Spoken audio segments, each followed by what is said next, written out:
Hello বন্ধুরা, করেছিলাম ঘি গরম মশলা জিরে আদা বাটায় আর মাছ। কিভাবে করেছিলাম দেখে নাও।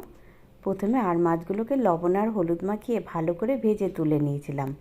এবার সরষের তেলের মধ্যে গোটা জিরে, তেজপাতা, টমেটো কুচি দিয়ে একটু ভালো করে ভেজে নিয়ে ওর মধ্যে দিয়ে দেবো আদা জিরে বাটার পেস্ট, হলুদ গুঁড়ো আর দিয়ে দেবো লবণ। আর আদা জিরে বাটার সাথেই আমি দিয়ে দিয়েছিলাম কাশ্মীরি রেড চিলি পাউডার। এবার এটাকে ভালো করে কষাতে থাকবো। কষাতে কষাতে যখন তেল ছেড়ে আসবে তখন ওর মধ্যে দিয়ে দেবো জল। জলটা যে যেরকম ঝোল খাবে সেই রকমই দিতে হবে।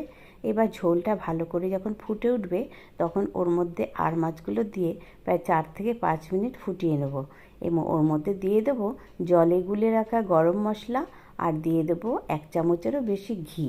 আর আমি একটু চিনি অ্যাড করেছিলাম, সেটা আমার ভিডিওতে দেখানো হয়নি। তা বন্ধুরা, রেসিপিটি তোমাদের কেমন লাগলো অবশ্যই জানিও।